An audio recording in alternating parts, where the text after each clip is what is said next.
Hello friends, my self विशेष कटियार। तो आज हम लोग बात करेंगे वैदिकीय सुभाषित साहित्यम के द्वितीय अध्याय। ठीक है, जो वैदिकीय सुभाषित साहित्यम का जो सेकंड चैप्टर है उसके बारे में बात करेंगे।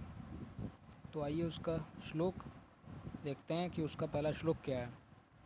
तो उसका पहला श्लोक है, अथ मैत्री परा पुण्यम आयुर्वेदम पुनर्वसु शिष्येभ्यो दत्तवान षडभ्या सर्वभूतानुकंपया। ठीक है, तो यहाँ पर बताया गया है कि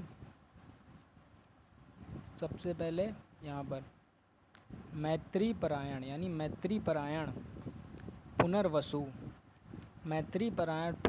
ने सर्वभूतों की अनुकंपा से, यानी मैत्री परायण पुनर्वसु, यहाँ पर पुनर्वसु की बात हो रही है। ठीक है, पुनर्वसु की बात हो रही है यहाँ पर कि मैत्री परायण पुनर्वसु ने सर्वभूतों की अनुकंपा से पुण्यप्रद आयुर्वेद को, यानी जो पुण्य आयुर्वेद है, मैं दोबारा से देखते हैं, मैत्री परायण पुनर्वसु ने सर्वभूतों की अनुकंपा से पुण्य आयुर्वेद को अपने 6 शिष्यों को दिया। सडभ्य यानी 6। ठीक है, सडभ्य 6 शिष्यों को दत्तवान यानी दिया। ठीक है, मैत्री परायण पुनर्वसु ने सर्वभूतों की अनुकंपा से पुण्यम आयुर्वेद को अपने 6 शिष्यों को दिया। ठीक है, पहला श्लोक हो गया। अब बात आती है दूसरे की। और जो जिन 6 शिष्यों को दिया उनके नाम क्या हैं? अग्निवेश, भेल, जतुकर्ण, पराशर, हारित, क्षारपाणी, जगृहस्तुन्मुने वर्चः। ठीक है, यानी कि अग्निवेश, भेल, जतुकर्ण, पराशर, हारित, क्षारपाणी, ये 6 शिष्यों को दिया और उन्होंने यथावत उनके वचनों को, वर्चः यानी यथावत उनके वचनों को ग्रहण किया, यानी जैसा कि उन्होंने कहा वैसा ही उन्होंने ग्रहण किया। ठीक है, तो ये 6 शिष्य के नाम आपको याद कर लेने, अग्निवेश, भेल, जतुकर्ण, पराशर, हारित, क्षारपाणी। ठीक है, पुनर्वसु ने इनको आयुर्वेद का ज्ञान दिया था। फिर बात आती है थर्ड श्लोक की। बुद्धिर्विशेषस्त तत्रासीनोपदेशांतरम मुनेः तंत्रस्य कर्ता प्रथम अग्निवेशो यतो अभवत्। अब वो ये कह रहे हैं कि उन्होंने 6 शिष्यों को, जो पुनर्वसु थे, उन्होंने 6 शिष्यों को तो दे दिया, अग्निवेश, भेल, जतुकर्ण, पराशर, हारित, क्षारपाणी, लेकिन इनमें जो अग्निवेश थे, प्रथम अग्निवेश यानी जो अग्निवेश थे वो प्रथम तंत्रकर्ता हुए। प्रथम अग्निवेश यानी जो अग्निवेश थे वो प्रथम तंत्रकर्ता हुए, क्योंकि अब क्यों हुए? क्योंकि वे बचपन से मेधावी थे। ठीक है, बुद्धिर्विशेषस्तत्राशीनोपदेशांतरम मुने। ठीक है, ऐसा नहीं था कि बुद्धिर्विशेष कि पुनर्वसु ने उन्हें कोई विशेष उपदेश प्रदान किया था। ऐसा नहीं था कि पुनर्वसु ने उन्हें कोई विशेष उपदेश प्रदान किया था। वो मेधावी थे, इसीलिए उन्होंने सबसे पहले तंत्र की रचना की। फिर देखते हैं फोर्थ वाला श्लोक। चरक शुश्रुतश्चैव भागवतश्च तथा अपर मुख्याश्च संहिता वाच्यास्तिस्रो एव युगे युगे। तो यहाँ पर 3 नाम बताए गए हैं, चरक, सुश्रुत, भागवत, जो कि सबसे 3 मुख्य आचार्य हैं पूरे आयुर्वेद के। आयुर्वेद में अगर सबसे मुख्य आचार्य की बात करी जाए तो यही 3 हैं। ठीक है, चरक, सुश्रुत और भागवत। चरक ने चरक संहिता लिखी है, सुश्रुत ने सुश्रुत संहिता, और भागवत ने अष्टांग हृदयम लिखी है। उसमें से भी लघु भागवत ने अष्टांग हृदयम लिखी है। तो देखते हैं इस श्लोक में क्या बताया गया है कि चरकः सुश्रुतश्चैव भागवतश्च तथा अपर मुख्याश्च संहिता वाच्यास्ते एव युगे युगे, यानी कि चरक, सुश्रुत और बागवट, ये तीन हुए ना, चरक, सुश्रुत, बागवट, ये तीन युग युग की मुख्य संहिताएं हैं। ये युग युग की मुख्य संहिताएं हैं। कौन कौन सी? चरक, सुश्रुत, बागवट, ये युग युग की मुख्य संहिताएं हैं या कही जाती हैं। ठीक है, फिर नेक्स्ट श्लोक देखते हैं, 5th वाला। अग्निवेश कृते तंत्रे चरक प्रति संस्कृते यदि हस्ति तदन्यत्र यन्ने हास्ति न तत् क्वचित। यानी कि अग्निवेश कृत, जो अग्निवेश ने, जिसका कृत यानी जो अग्निवेश ने लिखी है या जो अग्निवेश के द्वारा रचित है, जो तंत्र है, जिसको जो चरक प्रति संस्कृत है। अग्निवेश का तंत्र, अग्निवेश कृत तंत्र यानी अग्निवेश के द्वारा रचना किया गया तंत्र, और चरक के द्वारा प्रतिसंस्करण किया गया तंत्र। जो आपकी चरक संहिता है, उसके जो आद्य उपदेष्टा थे वो पुनर्वसु जी ने उपदेश दिए थे, पुनर्वसु आत्रेय जी ने, और अग्निवेश ने उसको ग्रहण किया था और फिर उन्होंने तंत्र बनाया था, जो आज चरक संहिता के नाम से उपलब्ध है। और जो चरक थे उन्होंने उसमें प्रतिसंस्करण किया था, यानी जो चीज़ें छूटी हुई थी उनको पूर्ण किया था। यदि हस्ति तदन्यत्र यन्ने हास्ति न तत् क्वचित।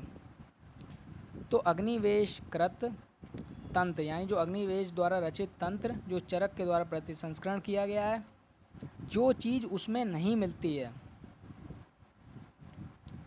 यदि हस्ति, जो चीज़ उसमें नहीं मिलती, तद अन्यत्र, वो अन्य हर जगह भी मिलती है। यानी कि जो चीज़ उसमें मिलती है वो अन्य जगह भी नहीं मिलती है। लेकिन यन्ने हास्ति ना, लेकिन जो चीज़ उसमें नहीं मिलती है वो कहीं पर नहीं मिलती है। ठीक है, यहाँ पर ये बताया गया कि अग्निवेश कृत तंत्र और चरक के द्वारा प्रतिसंस्कृत किया गया तंत्र, जो चरक संहिता है, उसमें जो चीज़ यदि हस्ति, उसमें जो वर्णन बताया गया, उसमें जो चीज़ है वो हर जगह आपको मिल जाएगी, लेकिन उसमें जो चीज़ नहीं है वो आपको कहीं नहीं मिलेगी। ठीक है, ऐसा जो आचार्य द्रोणवल हैं उनका मानना है। और जो द्रोणवल हैं वो संपूरक हैं, चरक संहिता के संपूरक हैं, इन्होंने उसको संपूर्ण किया था द्रोणवल ने। ठीक है, फिर नेक्स्ट श्लोक देखते हैं। निदाने माधवा श्रेष्ठा सूत्र स्थाने तु बागवट्टा शरीरे सुश्रुता श्रेष्ठ चरकस्तु चिकित्सते। ठीक है, यानी निदाने माधव श्रेष्ठा, माधव एक आचार्य, तो माधव का जो निदान स्थान है वो श्रेष्ठ है, और जो बागवट हैं उनका सूत्र स्थान श्रेष्ठ है, सुश्रुत का सारे स्थान श्रेष्ठ है, और चरक का जो है वो चिकित्सा स्थान श्रेष्ठ है। जो आपके माधव हैं उनका निदान स्थान श्रेष्ठ है और बागवट का सूत्र स्थान श्रेष्ठ है। जैसा कि जो अष्टांग हृदयम का जो सूत्र स्थान है वो BMS फर्स्ट ईयर के सिलेबस में आता है, क्योंकि बागवट का जो सूत्र स्थान है वो सबसे श्रेष्ठ है, माना जाता है, इसीलिए वो हमारे सिलेबस में है। और शारीरिक सुश्रुता, और सुश्रुत का शारीर स्थान श्रेष्ठ है, और चरक का चिकित्सा स्थान श्रेष्ठ है। ठीक है, फिर नेक्स्ट श्लोक देखते हैं।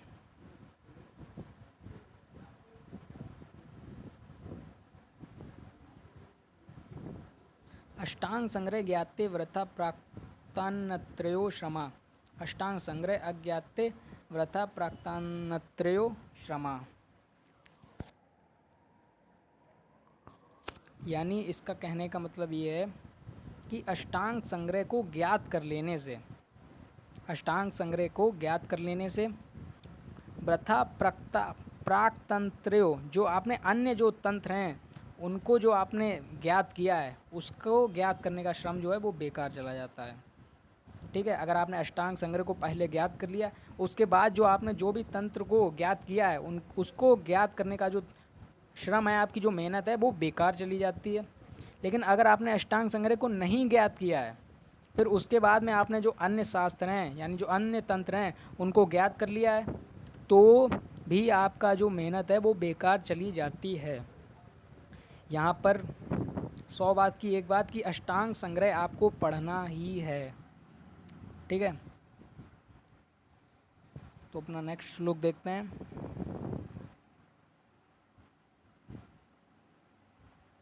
यदि चरकम दीते तद ध्रुवम सुश्रुतादि प्रणिगतित गतानां नाम मात्रे अपि बह अत चरक विहीना प्रक्रियायाम खिन्न किमेव खलु करोतु व्याधितानां वराका।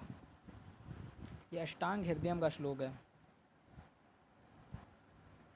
यदि चरकम दीते तद ध्रुवम सुश्रुत, अगर किसी ने चरक को ज्ञात कर लिया है और सुश्रुत को नहीं सुना है,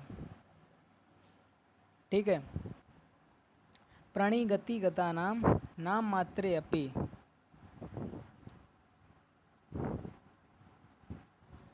यहाँ पर यह बताया गया अगर किसी ने केवल सुश्रुत को सुना है, ठीक है। अगर किसी ने केवल सुश्रुत को सुना है तो वो आपको पता है जो सुश्रुत हैं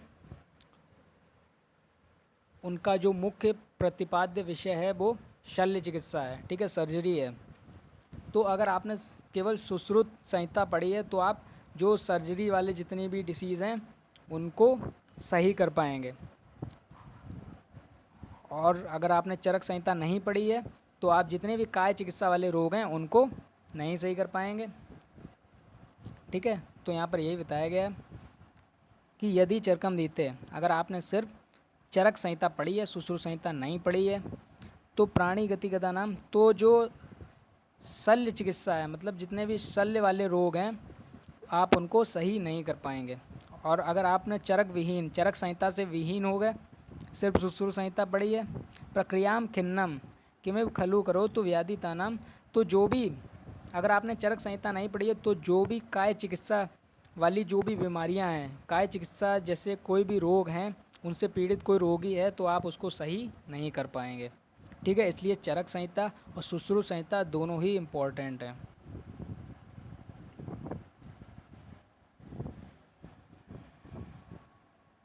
यहाँ पर बताया गया जिसने सुश्रुत को सुना नहीं है, ठीक है, जिसने सुश्रुत को सुना नहीं है उसके अन्य संहिताओं के को सुनने से क्या करना। जिसने सुश्रुत संहिता यानी जिसने सुश्रुत को नहीं सुना उसके अन्य संहिताओं को सुनने से क्या करना, ना लोकी चरकम, और जिसने चरक का अवलोकन नहीं किया, ठीक है, वो अन्य वैद्य वरों से निंदित है। यानी जो अन्य वैद्य हैं जिन्होंने चरक संहिता पढ़ी है वो उससे कम ज्ञान वाला होगा या निंदित होगा, ठीक है, उसके पास इतनी नॉलेज नहीं होगी जितना कि जो चरक संहिता पढ़ा हुआ वैद्य है उतनी उसके पास होगी। तो यही इस श्लोक में बताया गया है। फिर इसका सबसे आखिरी श्लोक चैप्टर का, ऋषि प्रणीते